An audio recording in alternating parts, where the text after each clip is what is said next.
आणि आता मध्य रेल्वेच्या प्रवाशांसाठी एक महत्त्वाची बातमी आहे। सकाळीच मध्य रेल्वेचा खोळंबा झालेला आहे। तांत्रिक कारणामुळे लोकल वाहतूक ठप्प झालेली आहे।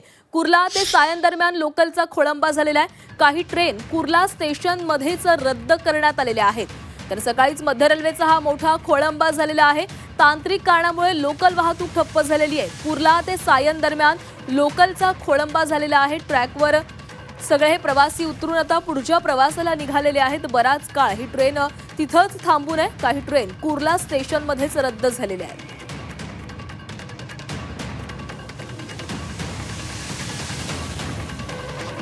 तर दिवसाची सुरुवातच मध्य रेल्वेच्या या खोळंब्याने झालेली आहे। मध्य रेल्वेचा खोळंबा झालाय। अनेक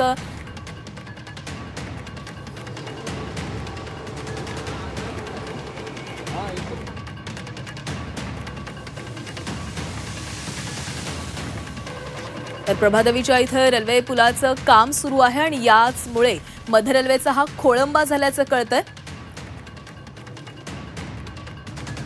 काही लोकल ज्या आहेत त्या केवळ दादर पर्यंत असणार आहेत आणि दादर ते सीएसएमटी पर्यंत लोकल ज्या आहेत त्या रद्द करण्यात आलेल्या आहेत। त्यामुळे प्रवाशांचे मोठे हाल होणार आहेत। आणि या संदर्भात बोलणार आहोत आमचे प्रतिनिधी अमित गडगे आपल्यासोबत जोडले गेलेले आहेत। अमित, सकाळीच मध्य रेल्वेचा खोळंबा झालेला आहे। तुम्ही देखील सकाळी कार्यालयामध्ये येण्यासाठी याच रेल्वेने प्रवास करता, मात्र तुम्ही देखील या संपूर्ण कोंडीमध्ये अडकल्याचं दिसतंय। प्राची, आज सकाळीच मध्य रेल्वेचा खोळंबा झालेला आहे। दादर स्थानकापर्यंत रेल्वे ट्रेन सुरू आहेत मध्य रेल्वेच्या। या संदर्भात रेल्वेकडून कुठलीही सूचना देण्यात आली नव्हती। काही रेल्वेच्या ट्रेन या कुर्ला स्थानकापर्यंत रद्द करण्यात आल्या आहेत। काही ट्रेन या दादरपर्यंत येतात, पण त्या खूपच धीम्या गतीने येत आहेत। त्यामुळे लोक अक्षरशः प्रवासी अक्षरशः ट्रेनच्या खाली उतरून चालत रेल्वे स्थानक गाठण्याचा प्रयत्न करतात। कुर्ला ते सायन दरम्यान बऱ्याचशा ट्रेन अडकलेल्या आहेत।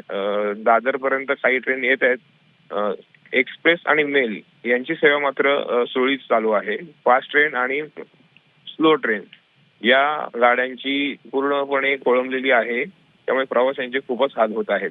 प्राची, नक्कीच अमित, धन्यवाद दिलेल्या सविस्तर माहितीसाठी। तर सकाळीचा मध्य रेल्वेचा खोळंबा झालेला आहे। अनेक प्रवासी कंटाळून आता ट्रॅकवर उतरून पुढे निघालेले आहेत। अनेक गाड्या कुर्ला स्थानकादरम्यानच रद्द झालेल्या आहेत।